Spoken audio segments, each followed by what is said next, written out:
ọwọ́ ni wàá ṣẹlẹ̀ kẹta ni wípé ibẹ̀ ni bàbá ti ní kí n ká mi sọ̀rọ̀ fún yín. Bàbá ní àwọn ọmọ yìí ní kan nínú ọmọ àwọn tó gbọ́n. Wọ́n ní kódà kẹ́ tó máa fi ọmọ Babalágége sórúkọ yín. Babalágége ní èsè tẹ́ ẹ̀ dáwọ̀ ọ̀tá bàbá yín mọ̀ tẹ́ ẹ̀ dọ́ta fà yín mọ̀. Bàbá ní kílẹ̀ wá wọ́n ní táwọn èèyàn sáré kiri tí wọ́n wá lọ́dọ̀ èèyàn èdè ìjòkó lẹ́wà tọ́lọ́ fi mú wá báyìí.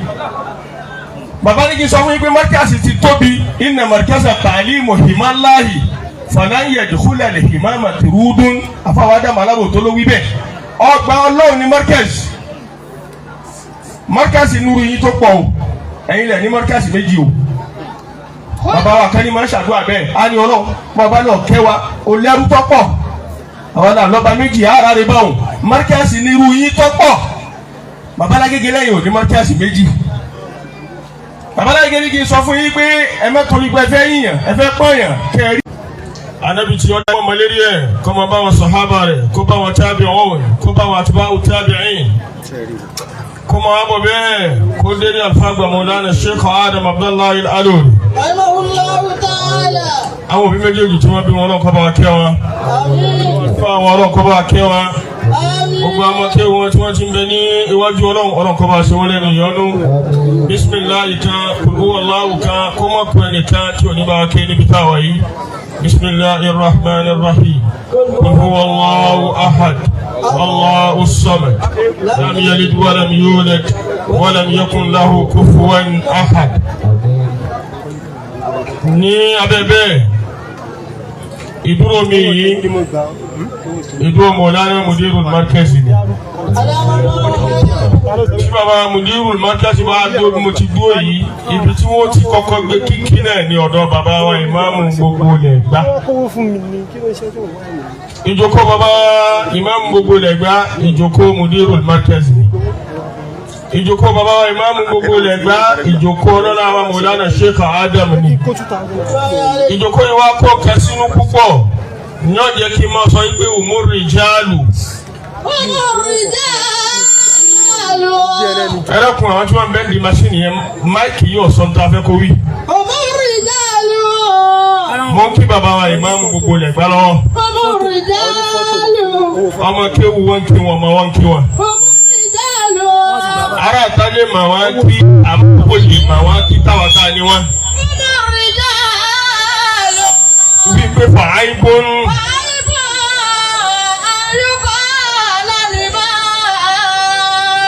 Lámú yẹ tẹ̀sí bí màá ní wasfihim rajulu. Lámú yẹ tẹ̀sí bí màá ní wasfihim rajulu. Bàbá Yasataru wọ́n ní àwọn fẹ́ sáré yanjú bùkátà kan. Bí mo ti ń sọ̀rọ̀ yìí mi kí n sọ Mudiru ní ń sọ kí n tó gbé náà kíkà rẹ̀ wọ́n nítorí bí Babalágége ti tó. Mo kí bàbá ìmáàmù gbogbo lẹ̀ gbá. Mo kí wàhálà tẹ́ ṣe pẹ̀lú àlàlá mọ́tòlì lórí mi kí. Wàhálà tẹ́ ṣe fẹ́sìn tí gbogbo orun dúdú tó di funfun mọ́ ilé rí mo fi wàhálà náà kí. Gbogbo nǹkan ti tutù kẹlòmíì tó dé njọ gbogbo náà lẹ́yìn ìjòkó lẹ́ńbẹ̀.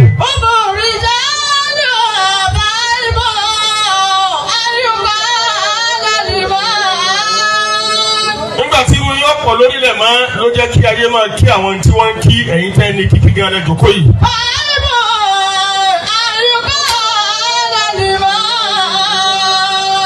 Níjọ́ tó máa kéwú sápadà lẹ́yìn àlùfáà rẹ̀ lẹ́yìn dúró tàlẹ̀ àlórí pé gbogbo tí ọba ṣẹlẹ̀ tẹ́ ẹ bá tán sẹ́yìn Ádámù ayé òní gbàgbé.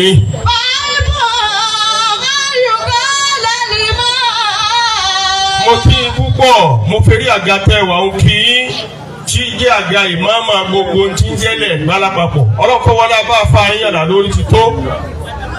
Gbogbo tí ọlọ́run bá sọ àpadà sí ibú dà Yorùbá ní tí àpadà sí ibú bá sọra rẹ̀ dà mo ní mọ̀ fúlù lòun náà kò lè sọra rẹ̀ di nǹkan kan.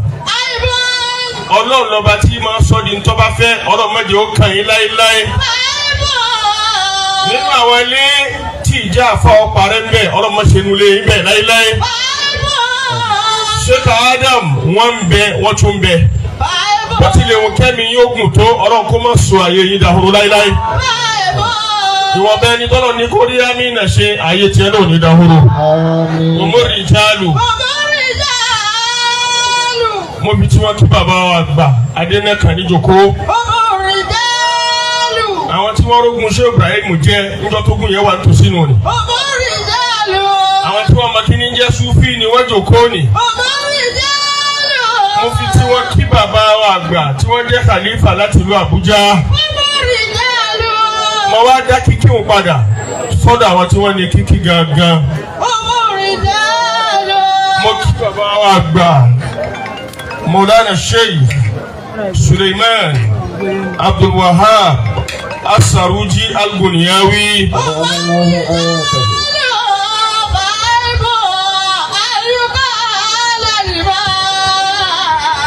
Ọba tó ní kí àná yín dá àwọn tí àná yín ò ṣojú ẹ jókòó kèèyà tẹ́lẹ̀ ẹ jókòó ẹ mọ́ ní sàárà ẹ jókòó náà.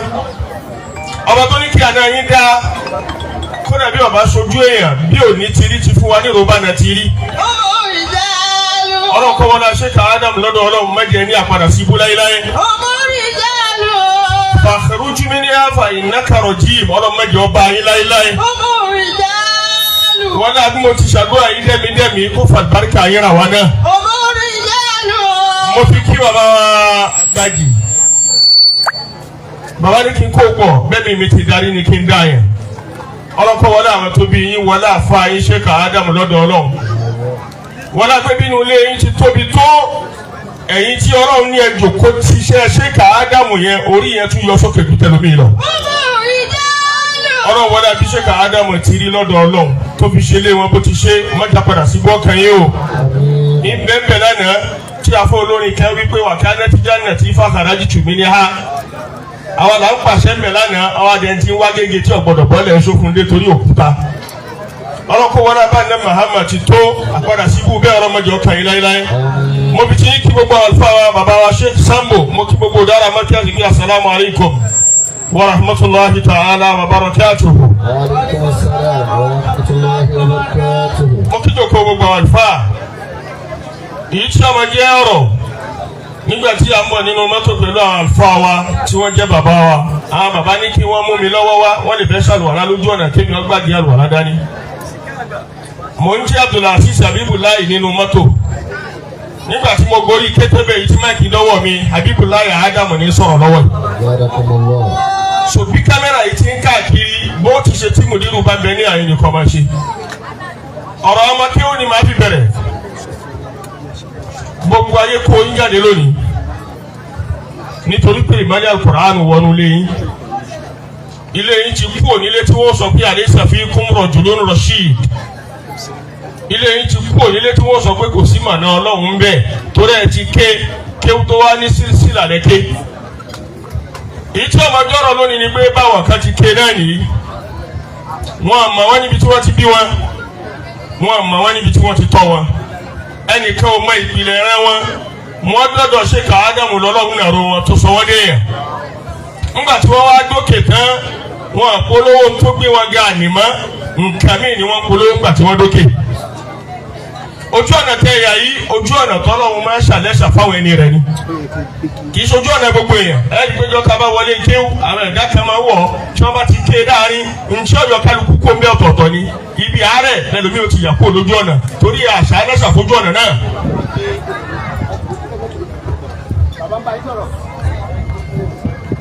Gbogbo ẹ̀wọ̀n ní sàádà bàbá ti ní àsìkò tí tó kẹ́ dìde. Ẹlòmíì yóò máa ké àìrí ní ó jẹ́ kókó lójú ọ̀nà pé ààrẹ tó lè kí ó yanjú nítorí ọlọ́wọ̀ kádàrá kó fẹ́ lò lójú ọ̀nà yẹn. Ọlọ́wọ́ alikẹ́yìn bẹ̀rẹ̀ níjọ́ tẹ́ bẹ̀rẹ̀ ìjọ ẹkún ìjọ tẹ́ banújẹ́ lójú ọ̀nà ìjọ tẹ́ rí jẹ́ mẹ́ ìjọ tẹ́ rí mú mẹ́ ìjọ tí nǹkan ò rí bẹ́ẹ̀ ti lérò ẹ wá ké débi kí Ọlọ́run ní kẹ́ já lónìí. Tí ọ̀rọ̀ bá ti wá rí bẹ́ẹ̀ yóò jẹ́ kí n tara wọnú Al-Qur'an wípé thumma awrasna al-kitaba alladhina istafayna min ibadina.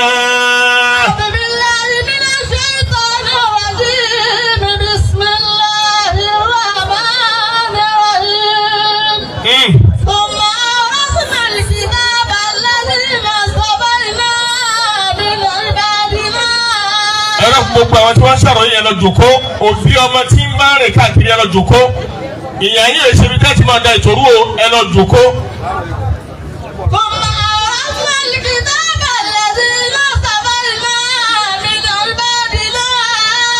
ẹ mọ ní sáà dàda ni wà sí ẹ mọ fẹ́ kẹ́ gbọ́ níṣẹ́jú márùn-ún nṣó.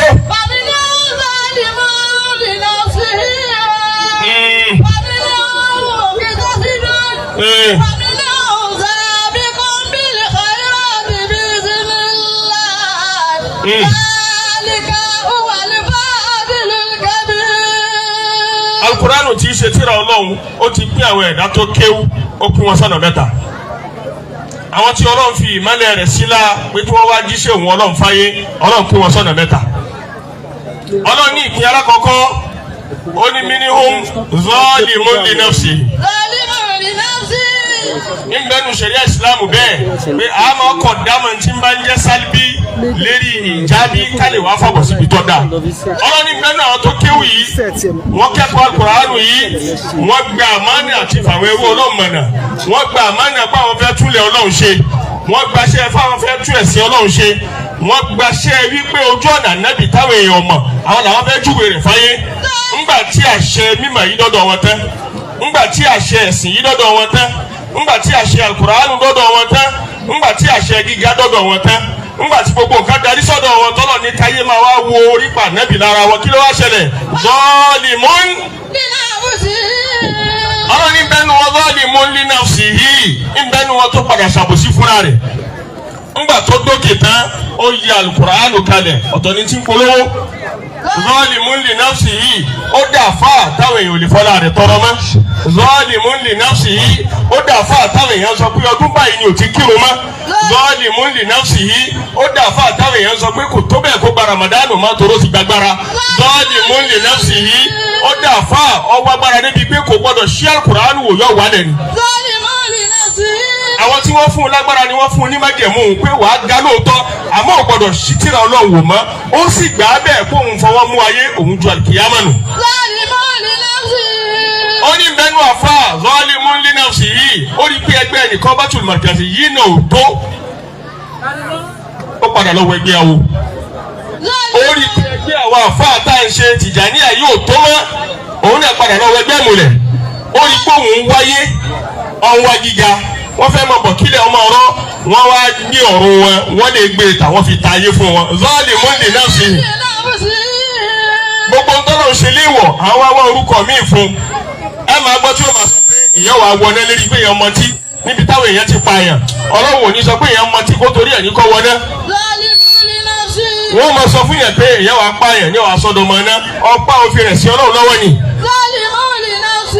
ó ní bẹ́ẹ̀ náà àfa ó ní zalimun li nafsihi ó ṣàbòsí eré ara rẹ̀ torí ìran àbòsí mẹ́ta ni zulmul insani li nafsihi ń bẹ àbòsí tọ́mọ ènìyàn bá ṣe fúnra rẹ̀ zulmul insani lil insani ghayrihi àbòsí tí ọmọ èèyàn bá ṣe fún ọmọ èèyàn ẹgbẹ́ rẹ̀ zulmu ẹlẹ́gẹ̀ta òun ni zulmul insani li rabbihi àbòsí tí ọmọ ènìyàn bá ṣe fún Ọlọ́run ọba dẹ́dà àwọn àlùfáà wa nínú àbòsí mẹ́tẹ̀ẹ̀ta yìí èwo ló lágbára jù ìtìlákà yóò rò ní pé àbòsí téèyàn bá ṣe fọ́lọ́run àáfàá lóun ló kéré jù àwọn nítorí kárí àbòsí téèyàn ó ṣe fọ́lọ́run ò ní tọrọ àforíjì tó wọ́n fi parẹ́ toró ti rí gbọ̀ngbọ́n mélòó téèyàn ṣe pẹ̀lú Ọlọ́run tí ọ̀dà tó jẹ́ pé tí Ọlọ́run bá fi àwọn èèyàn là àbá sàlámà alayka man yalikọ́ọ̀kà ó sàlámà sáwọn èèyàn ó sọpọ́ta Ọlọ́run ní tiwa yìí ọba mi ti bàṣírí rẹ toró mọ̀ pé òní mà toró mọ̀ pé òní yí ẹ́ toró mọ̀ pẹ́rú tó lẹ́ni ọ́ wọ́n ní àbòsí téèyàn bá ṣe pẹ̀lú Ọlọ́run tó bá sọ pé astaghfirullah yóò ní wọ́n parẹ́ pé lágbájá ọmọ lágbájá ọ̀sẹ̀ mímọ́ wọ́n ní àbòsí téèyàn bá ṣe fúnra rẹ̀ ńkọ́ wọ́n lóun ní kéèyàn ó ní kápá kó yọ dáadáa káwọn èèyàn rí ọlá Ọlọ́run lára rẹ̀ ń wá lu ayé bí ẹni tọ́rẹ̀ǹtì ẹ̀ ń ṣàbòsí fúnra rẹ̀ nù. wọ́n ní ẹ̀dá tó rẹ̀ tó lóun òdòògùn tó rà nábì òlò tíbílẹ̀tì láyé wọ́n ní tírú ẹni bẹ́ẹ̀ bá bá àárẹ̀ náà kú ó ṣàbòsí fẹ́rí ara rẹ̀ nù ni òun ò ní district fáwọn kò ní ìdí kankan. wọ́n ní àbòsí tó ga jù láyé ni àbòsí téèyàn bá ṣe fún ọmọ ènìyàn ó lè lọ gbọ́dọ̀ kó fẹ́rí ẹ̀jì ọ́ ẹni tó lọ́rọ̀ ní ọ̀sán fọlọ́ pé mo yáfi lágbájá ọmọ lágbájá ní òfìfẹ́ rí jọ. àbòsí tó burú jù ni àbòsí tó máa kí ó ṣe pẹ̀lú àfa rẹ̀ kò lè ráforíjì rẹ̀ àfi kí àfa rẹ̀ ó yànda rẹ̀. àbòsí tó burú jù ni àbòsí tí ọmọọṣẹ́ bá ṣe pẹ̀lú ọ̀gá rẹ̀ àbí ọ̀gá ṣe pẹ̀lú ọmọọṣẹ́ rẹ̀ wọn ò lè lọ bọ́lọ̀ ẹni tó lọ́rọ̀ ní ọ̀sán pé mo yáfi rẹ̀. àbòsí tó ga jù ní tí ọ̀rẹ́ bá ṣe pẹ̀lú ọ̀rẹ́ rẹ̀ èyí tó bá ṣe pẹ̀lú àwọn èèyàn ó dìgbà tí wọ́n bá láwọn yàǹda rẹ̀ kọ́lọ̀ owó tó yàǹda rẹ̀. Al-Qur'an wa ni zalimun li nafsihi ìbẹ́nu wọn orin ojú ọ̀nà yìí ó sì bàjẹ́ fáwọn tí wọ́n ń bọ̀ wá lẹ́yìn. Orin ojú ọ̀nà yìí wá sọ di táwọn èèyàn mọ̀ sọ pé kílẹ̀ ń mú bíi kéwú àwọn tí wọ́n ké náà ń gérí èèyàn yìí. Ó ké débi pé yọmọ sọ fáwọn yẹn pé ayé ni ká wá. A máa ṣe wá sí tó gbóná pé ojú ọ̀nà ti dàrú tó bá dé òkú tó retí àánú Ọlọ́run kò ní dé o wàá da ojú ọ̀nà rú ní o tó bá ti dàrú àwa já tọ́lọ́wọ̀ fẹ́ fi lẹ́gbàá lọ́wọ́ ẹ̀ èèyàn tó ní làákàyè. Kí ni èèyàn fẹ́ mi ń bọ̀ wá? Ọ sọ pé wàá dàrú tí wọn náà bá ti fi wèrè dókè ń tí Ọlọ́wọ̀ fẹ́ fi lẹ̀ ẹ wà fagídí gbà lọ́wọ́ ẹ̀. Zalimun li nafsihi ń bẹnu àfa ọ ṣàkóso eré ara rẹ̀ tóró ga alára àmà ó ga alára ẹ̀sìn ó fọ Al-Qur'an kó kẹjọ ó wá kọ ìsọ̀rọ̀. Ìpín alákọ̀ọ́kọ́ ló ní. Ìbẹ́nu wọn yóò ṣe dáadáa díẹ̀ yóò ṣàìdá díẹ̀ yóò ṣe lọ́hùn yóò tutù bá tí bá ti ń kọ́ òun náà ni ọmọ parẹ́ yóò kó dáadáa jọ òun náà ni ó tu ká yóò máa ṣe dáadáa yóò máa ṣàìdá. Tẹ́sí.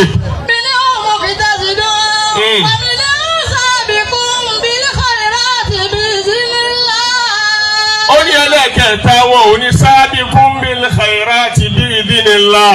Òun ní tó kọ́ ju bí dáadáa. Sabiqun bil khairati bi idhnillah. Nínú àwọn oníkéwù làáfà tó ké tó lò dà. Sabiqun bil khairati. Bi idhnillah ni ọba wí. Sabiqun bi idhnillah. Irú wọn bẹ́ẹ̀ ni Sheikh Adam. Bi idhnillah. Irú wọn bẹ́ẹ̀ ni bàbá wa Ìmáàmù Ẹ̀gbá tòní. Bi idhnillah. Irú wọn bẹ́ẹ̀ ni bàbá wa Ni'mal Mawla. Bi idhnillah. Irú wọn bẹ́ẹ̀ ni bàbá wa Àgbájì. Bi idhnillah. Irú wọn bẹ́ẹ̀ ni bàbá wa Adénákà níjòkólẹ̀. Bi idhnillah. Irú wọn bẹ́ẹ̀ ni bàbá wa Àlífà láti Àbújá. Irú wọn bẹ́ẹ̀ ni bàbá wa Sàtàrù fúnra wọn. Bi idhnillah. Irú wọn bẹ́ẹ̀ ni bàbá wa Sambo níjòkólẹ̀ àfa wa lè bí àwọn sabiqun bil khairati bi idhnillah àfa tó ké torí tọ́lọ́hún kó wá lò lójú ọ̀nà tọ́lọ́hún. Sabiqun bil khairati bi idhnillah. Ó ní bẹ́ẹ̀ ni àfa tó ké ó yà kúrò lójú ọ̀nà tọ́lọ́hún ayé ń pariwo tó bá dé lóòótọ́ àmẹ́ni ìbínú ni lọ́dọ̀ Ọlọ́run. Ó kọ́ lájọ ó kó lájọ àmọ́ gbogbo tó kójọ yìí kò sí ìtòjọ tọ́lọ́hún bẹ́ẹ̀. Làfà ṣe ní ìlàtúkọ́ fantasibu in kunta muntasiban. Ìlàtúkọ́ fantasibu in kunta muntasiban. Ó níbi tó dáa jù kéèyàn fira rẹ̀ tì sí náà níbi ìpáyà Ọlọ́run. Ìlàtúkọ́. Ibi ìmọ̀ ní kẹ́ ọmọ mímọ̀ ní kẹ́ máa jẹ́. Ìlàtúkọ́. Ọmọ ẹ̀sìn ní kẹ́ máa jẹ́ o. Ìlàtúkọ́. Ọmọ Al-Qur'anu ní kẹ́ máa jẹ́ ọmọ ìpáyà Ọlọ́run ọmọ ìmánì ní kẹ́ máa jẹ́. Ìlàtúkọ́ fantasibu in kunta muntasiban. Onídàbá wọn fi jẹ́ fira yìí tì sí gbogbo àwọn tí wò jẹ́ nǹkan lánàá ńgbà tí wọ́n fara wọn tì sí bí ìmọ̀ Ọlọ́run mà gbọ́dọ̀ sọ wọ́n di tó tóbi. Ìlàtúkọ́. Nso. Walaysa yujidika. Walaysa yujidika ya man khalizun nasabi. Walaysa yujidika ya man khalizun nasabi. Ó ní ẹ má kún àwọn àfáà tí ń wáyé o tí àkìyàmọ̀ wà bọ́ lọ́wọ́ yín. Ẹ má sa erékeré ẹ má wọ ẹgbẹ́ èèyàn lè gbáyé láì ló má wulẹ̀ hayati.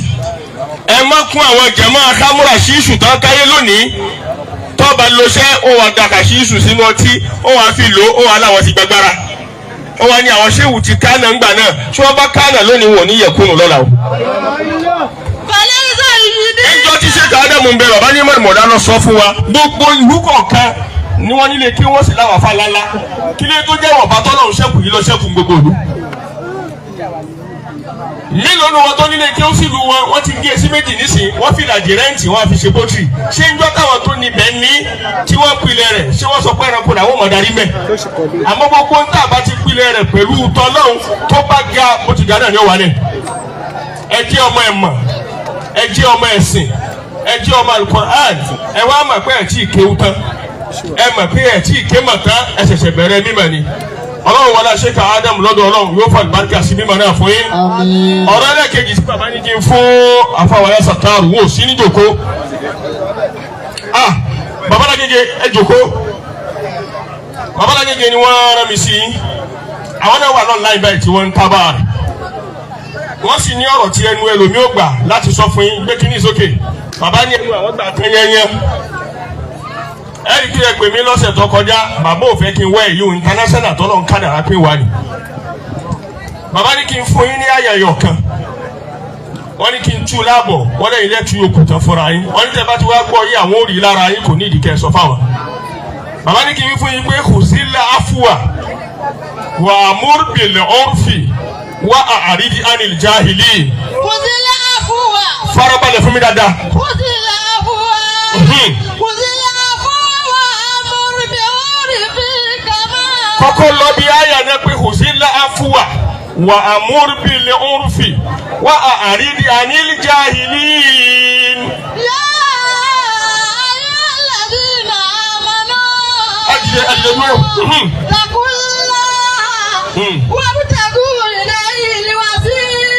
Ibi tí ìlọkọ́nù sọ pé kò rí ilé afúwà. Ó sì lè àbúwá. Ọdẹ ni wà á múrbìlẹ̀ ọ̀rfì. Wà á múrbìlẹ̀ ọ̀rfì. Wà á àríd anil jahili. Wà á àríd anil jahili.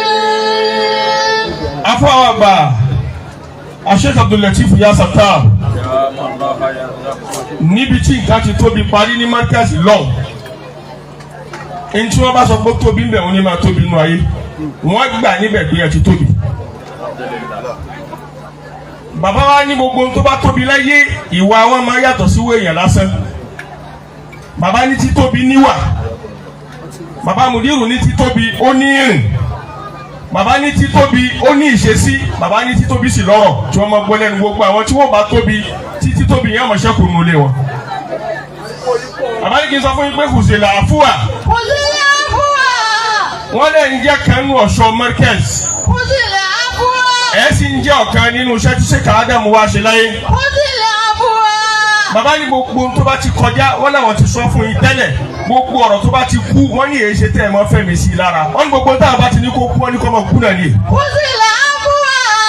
Wọ́n ní tó bá ti lọ bàbá ní ẹ máa jẹ́ kó lọ. Kò sí làáfùwà. Wọ́n lè ti wà nípò kẹrí kẹ́ ẹ ṣe bí ẹni tí ò rí. Kò sí làáfùwà. Wọ́n lè ti wà nípò kẹgbọ́ kẹ́ ẹ ṣe bí ẹni pẹ́ gbọ́. Kò sí làáfùwà. Bàbá lè ti wà nípò kẹmọ̀ kẹ́ ẹ ṣe bí ẹni pẹ́ mọ̀. Kò sí làáfùwà. Bàbá lè ti wà nípò kẹwàá èèyàn fọkàn sí pé Sàtàrù fẹ́ dé yóò fi ọ̀rọ̀ ya ìyá yín lónìí kẹ́ wá gba máìkì pé àgbàlagbà Ọlọ́run kó gbaṣẹ́ wọn subhana rabbika. Kò sí làáfùwà. Bàbá ní àyè tẹ wà nísìnyínú. Kò sí làáfùwà. Mùdírù Markaz ní gbogbo àwọn tàná tí wọ́n sọ nínú ilé wọn táwọn ọmọ wọn sọ lọ́wọ́ lónìí wọ́n láwọn tó bí wọn rọ́jú gbààwẹ̀ ọ̀rọ̀ ni ló jẹ́ káwọn ọmọ wọn máa ṣínú. Kò sí làáfùwà. Mùdírù ní ẹ̀kájú tó bá yẹ kí ẹ̀kájú mẹ́ ẹ ti wà nípò àgbà èyí á máa dàgbà oyè nígbà míì èyí á dàgbà àmọ̀ nígbà míì èyí á dàgbà àárẹ̀ nígbà míì èyí á sì dàgbà ọjọ́ orí nígbà míì. Bàbá ni ẹ ti dàgbà àmọ̀ ẹ sì ti dàgbà àpò ẹ wá ti dàgbà rè. Bàbá ní àfùwà táwọn sọ fún yín ni pé ẹ̀kájú ẹnìkan ṣẹ̀mí rí èmi àti àníyànjú ọ̀rọ̀ yìí bàbá ní ẹ ti kúrò láàyè bẹ́ẹ̀ ìgbà o. Kò sí làáfùwà. Bàbá ní wàásù alákọ̀ọ́kọ́ nù. Kò sí làáfùwà. Wà á múrbìlẹ̀ ọ̀rfì. Bàbá ní ọ̀rọ̀ tó dáa làwọn fẹ́ mọ gbọ́. Wà á múrbìlẹ̀ ọ̀rfì. Bàbá ní gbogbo tí bá ń jẹ́ orúfù ọ̀rọ̀ tó dáa bàbá Mùdírù mọ̀ ó láwọn bìkẹ́tì ó láwọn mọ́kìbù kẹ́tì bàbá ní Sàtàrù ọ̀rọ̀ rẹ̀ ó lè tẹ́ mọ̀ pé ń bá nǹkan kan bọ̀ ń lé wọ́n làwọn fẹ́ gbọ́ bẹ̀ mọ́. Wà á múrbìlẹ̀ ọ̀rfì. Wọ́n ní wàásù pẹ̀lẹ́pẹ̀lẹ́ wàásù tó tutù làwọn fẹ́ mọ gbọ́ kẹ́ máa ṣe nísìnyí. Wà á múrbìlẹ̀ ọ̀rfì. Wọ́n ní wàásù ẹlẹ́kẹ̀ẹ́ta ni wípé ibẹ̀ ni bàbá ti ní kí n ká mi sọ̀rọ̀ fún yín. Bàbá ní àwọn ọmọ yìí ní kan nu ọmọ àwọn tó gbọ́n. Wọ́n ní kódà kẹ́ tó máa fi ọmọ Bàbá Lágége sórúkọ yín. Bàbá Lágége ní èsè tẹ́ ẹ̀ dáwọ̀ ọ̀tá bàbá yín mọ̀ tẹ́ ẹ̀ dọ́ta fà yín mọ̀. Bàbá ní kílẹ̀ wá wọ́n ní táwọn èèyàn sáré kiri tí wọ́n wá lọ́dọ̀ èèyàn èdè ìjòkó lẹ́wà tọ́lọ́ fi mú wá báyìí. Bàbá ní kí n sọ fún yín pé Markaz ti tóbi inna Markaz ta'limu himallahi falan yadkhula al-himama turudun àfàwádà màlábò tó ló wí bẹ́ẹ̀. Ọgbà Ọlọ́run ní Markaz mọ́ríkàsì nuru yín tó pọ̀ o ẹ̀yin lẹ̀ ní mọ́ríkàsì méjì o bàbá wa kan ní máa ń ṣàdúrà bẹ́ẹ̀ á ní ọlọ́run bàbá náà kẹwa o lẹ́rú tó pọ̀ àwọn náà lọ́ba méjì ara rẹ̀ báwọn mọ́ríkàsì nuru yín tó pọ̀ bàbá Lágége lẹ́yìn ò ní mọ́ríkàsì méjì bàbá Lágége ní kí n sọ fún yín pé ẹ má torí pé ẹ fẹ́ yíyàn ẹ fẹ́ pọ̀yàn kẹ ẹ rí ìgbẹ́lẹ́sẹ̀ rẹ̀ kẹ bá gbé lẹ́rẹ̀ o ẹ dá ní tí ò dá mọ̀ ẹ sì dá tó dá mọ̀. bàbá Lágége ní ẹ mọ̀ ní tí ọ̀dà lára èèyàn kẹ wá ní ẹ fẹ́ pọ́n kẹ máa sọ pé nǹkan yẹn ló dáa ayé mọ̀ pé nǹkan tó ń ni o.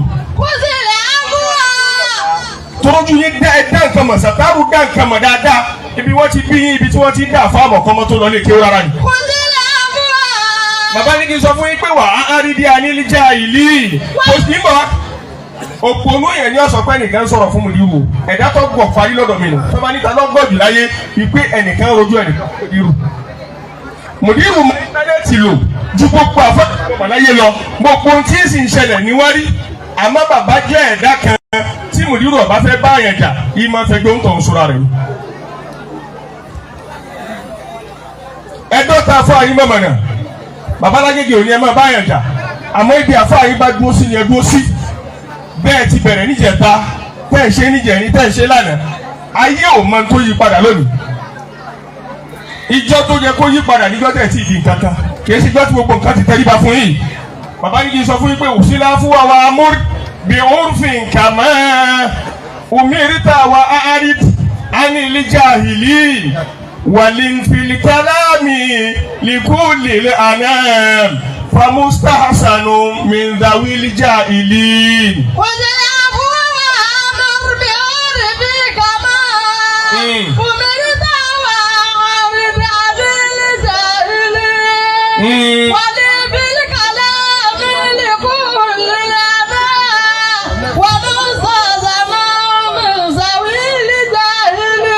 ọ̀rọ̀ kan wà ní ibi tí màá sọ̀kalẹ̀ sínú ọ̀rọ̀ kan wà online tí èèyàn bá dé online tí ń bá rí ti ń ṣẹlẹ̀ ńbẹ̀ wọ́n wọ́pọ̀ àwọn péjì kan sí TikTok wọ́n sanwó fáwọn èèyàn tí wọ́n máa bá mùdírù ló kọjá ńbẹ̀ kò sí tí wọ́n kì í pè wọ́n ńbẹ̀ so yìí máa dá ọpẹ́ sọ́kàn kárẹ́ nìkan kó bìlọ́ǹgì sínú àwọn gúrùpù yẹn tá a sì mọ̀ pé gúrùpù yìí ọ̀tá bàbá Lágége hánà ni wọ́n àfọ kan jáde lọ́sẹ̀ tó kọjá ẹ wọ́n sọ̀rọ̀ Ànábì Dáúdù tí bàbá sọ láàfáà tí bàbá sàtàrù mọ̀ tí gbogbo òjò kó mọ̀ pé tá a bá kọ fátì àtàgbé fún wàláhì kò lè dáwọ́ wallahu shahid. òun ni bàbá wa sọ̀rọ̀ tán tó ní tọ́pìkì bá tírìtì yẹn lòun náà fẹ́ tún tírìtì. àfáà tó ní mùdírù bí wọ́n ti tóun tí wọ́n pé mùdírù ọmọ àfáà òun ni kò gbà wọ́n láàfáà bóòlù ẹ̀ ti gbàrú ẹni bẹ́ẹ̀ láàfáà. kí lẹ mú lọ́dọ̀ rẹ̀ ibi wọ́n ti taná fún yín gangan ni markaz kí ó dàrí pọ̀ pẹ̀lú ọ̀tọ̀ ọ̀hún bá ní wọ́n sọ yìí tí ń sọ yìí tí n bá ti ju bẹ́ẹ̀ kílẹ̀ sì ní bá yín sọ̀rọ̀. bàbá ní ó yí àwọn wọ́n níbẹ̀ torí àwọn tí ò ní yé ẹ má jẹ́ táwọn èèyàn ó sì yín mú o. wọ́n ní mọ́dàbí tẹ́ ń lò yìí mọ́dàbí Sheikh Ádámù mọ́ríkàsì ni wọ́n ti pilẹ̀ rẹ̀ ẹnìkan ò lè já ilé yìí bọ́ torí náà kọ́tù láàyè ní. kò sí ẹ̀dá tó gbé aláyé tó bá ti jòkó pẹ̀lú àwọn táyé wọn ti bàjẹ́ kò sí tó bá fi kún. bàbá ní kí n sọ fún yín pé fala tukhatibuni fil ladina zalamu innahum mugrakun.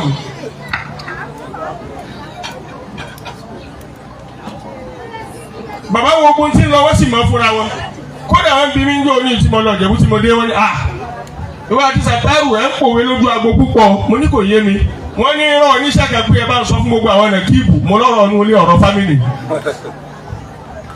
bàbá rí wípé ìjòkó àfa markaz kí a wá sọ pé gbogbo àwọn ẹ̀nà kíìbù tẹ́ ń bá rí jò ní ẹ bá lọ sọ fún wọn pé ọ̀rọ̀ jò ní mo sì wà lérí ẹ̀ o mo wá ní ọ̀rọ̀ ẹ̀gbọ́n àtàbúrò nù àmọ́ lónìí ọ̀rọ̀ ilé àfà tí mùdírù markaz sọ ní bá yín sọ yìí ẹ jẹ́ kí gbogbo markaz ọmọ mọ́ kíìbù yín èyí ṣe é kúra lọ́nláìn pé gbogbo màrìkàsí tó bá pè wọ́n lọ́wọ́ ó tújọ rẹ̀ kí lẹ pẹ̀lú ẹni bẹ́ẹ̀ sí kíkí ni ó lè ṣe èpè tó ṣẹ́ta bá lọ́kàn ṣe lásán tí ọ̀ṣẹ́ lásán kọ́ ọdún yẹn kọ́kọ́ pẹ̀lú mí iná kóńtò òun lè mọ̀ pé ẹ ṣòde ẹ sì ṣayé yín láì sí mbẹ̀ òun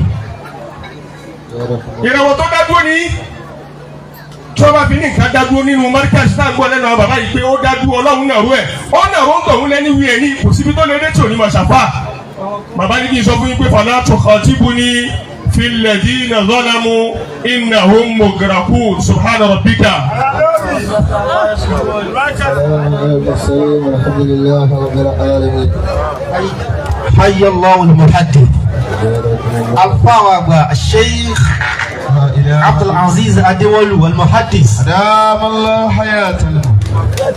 wọ́n ní kò tí ì di ìròyìn tó bá sọ wípé ajá bùyàn jẹ wàláhì. ṣùgbọ́n wọ́n pe gbogbo àwọn olóṣèlú tó bá ní èèyàn bu ajá jẹ ìlàzì. bọ́mọ àbáláyé ò bá rí bẹ́ẹ̀ ti rí ìyẹn ni ó ṣẹ̀ṣẹ̀ di ìròyìn wàláhì. ọlọ́run wọlé àwọn àgbàlagbà wọ́n jẹ nǹkan jù kó amina. a lọ sọ́dọ̀ àwọn dìrẹ́tọ̀ nísìn láàrin ìṣẹ́jú bíi mẹ́ta. tí bàbá bá bá wọn sọ̀rọ̀ ọ̀rẹ́ tó bá rí bọ́bọ́ tó dáa púpọ̀ ni ọmọ tí bàbá bá fẹ́ràn ni bàbá máa ń bá sọ̀rọ̀ tí bàbá fẹ́ kéèyàn sọ̀rọ̀ ẹ̀ ṣàkíyèsí níjọ́ tí wàhálà máa bẹ̀rẹ̀ ilẹ̀kùn lòbú wà níwọ́tì alùwádìí nítorí wàhálà nílẹ̀ lòbú wà tí wọ́n tilẹ̀kùn ẹ̀ tọ́ba wà bá tilẹ̀kùn lòbú wà nítorí ẹ̀kọ́ máa yanjú ẹ̀ lọ kálẹ̀ rí wìláyà ẹ̀rí bẹ fún òbúwa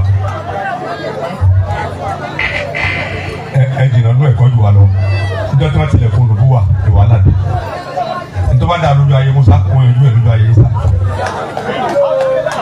ètò dà lójú ayé Anna Muhammad nítorí wọ́n bẹ ṣe ká tí mo rí sálà wà láfọ wa wáyé wọ́n ti gbọ́n wọ́n tún mẹ́lòó ní wa àní ní wàhálà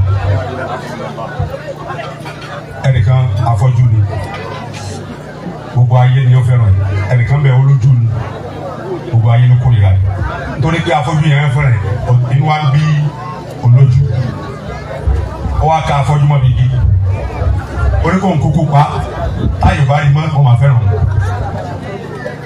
ọ̀rọ̀ wọn fẹ́ ṣàyídà ṣáàyè ló ń bẹ ní àlè Yusufa èdè kan wá sọ̀kalẹ̀ látòkè tó tóbi ju afọ́jú lọ bí ẹni yẹn ti fẹ́ pa afọ́jú egbò ló pa àwọn yẹn wá ń kí pé o ṣeun tó jẹ́ kí olóore wá kú mọ́ ọ̀sìn mọ̀ pánìyàn ní gbogbo ẹ̀ fàbọ́jú pánìyàn bá dẹ́kun ọ̀dọ́ ọlọ́run nìkan ló mọ̀ mọ́díkàsì èmi ò níbo mi ju mọ́díkàsì lọ ní kódà mo sọ fún àwọn ẹgbẹ́ tí ọ̀tún bá kú lọ́la tí mọ́díkàsì bá kírun sí mi láàmú ají. ana marikazi yọrọ. mi sì ní yàtúbò mi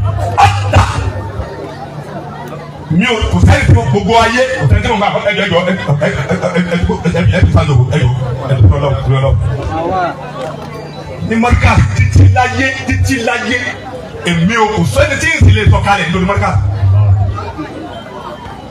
tí a bá ní ìgbà burúkú lọ́wọ́ a pè mọ́ra bá a sọ̀rọ̀ burúkú nítorí wípé a fẹ́ kó mọ̀ yìí pé tí a bá àwọn ọmọ tó wà lọ́nà láyé pátá gbogbo àfà wọ́n máa pẹ́ mi ilẹ̀ yìí kò sí kánú wọn ẹni tó lè rọ̀ bí babaláge yìí èyí tó jẹ́ àgbà ìsìnbà àṣàṣìkọ́ ájọ́ sí ó ń ṣe ìkànnà àwọn tó ń tẹ̀lé ń ṣe ìyàwó fọ́ọ̀mù gbogbo mọ́gàtà mi lónìí àwọn ènìyàn ní mo jòkó nú àgbà olórí ibú tó kọ́ nìyẹn mọ́gàtà wọ́n jà báyìí kódà àwọn tẹ̀ ń pè ní èèyàn wọ́n ní wọ́n nà ló ó dọ́dọ̀ ní kí àwọn èèyàn lọ ń da lójú òkú mọ́ ní sàtà èmi ò ní dàbá mi ìmọ̀ ọ̀mọ̀ adágége lọ́wọ́ subahana yàtọ̀ clarification. ẹni bá pariwo lọ́wọ́ ní ṣe òfò. àníyàn sí gbogbo palọ. mo kí wọlé mọ̀lánà mudir sheikh Muhammad Daoud báàmì àgbà mufassiru àgbà fún gbogbo ìlú Gbàgùrà àti Kàràkàrà bẹ́ẹ̀. alamase yaari baba pẹ́. amina. ẹlẹ́kùn ẹ̀ máa ń fojú àgbo yìí lẹ̀ torí Ọlọ́run. mo kí wọlé àbáwá ní káwùsàrí ẹnjìníà yẹ ẹjọ́ torí Ọlọ́run ẹ dákun láti jọ àlàbí. kò láàjẹ́ má pa bá mi. bàbá ẹ̀ wo ló fẹ́ pa? kò sọ̀rọ̀ mọ́. ọfà ọ̀rọ̀ mi máa ń pààyàn. ẹnjìníà díẹ̀ o ibi táwa la ń ṣe o.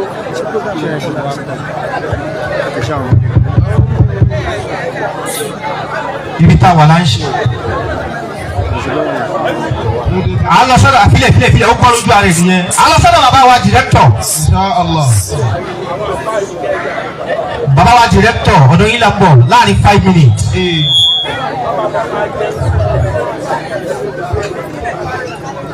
You are highly welcome to our midst. Affiliate.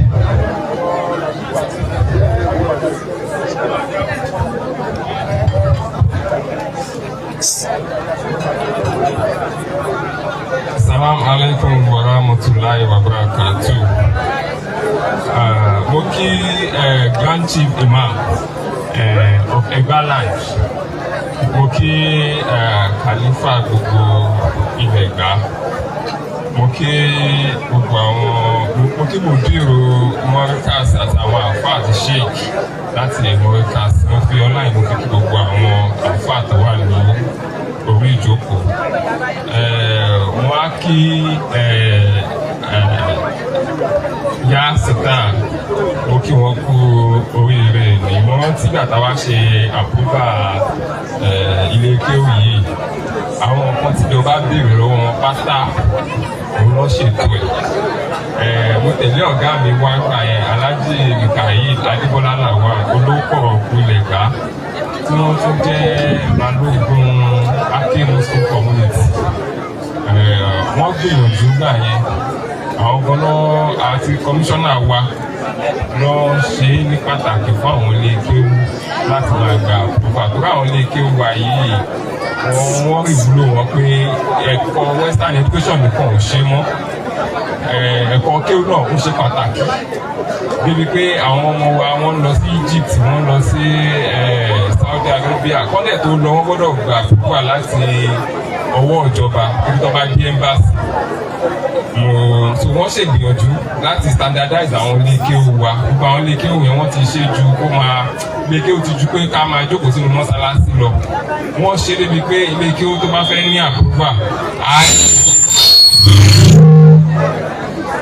a ní classroom, a ní health center, a ní oríṣiríṣi nǹkan tó ṣe pàtàkì láti jẹ́ kí àwọn ọmọ ilé kéwú yìí kọ́kàn bí balẹ̀ wípé ibi tí wọ́n wà kì í ṣe ibi tí wọ́n máa káyà sókè.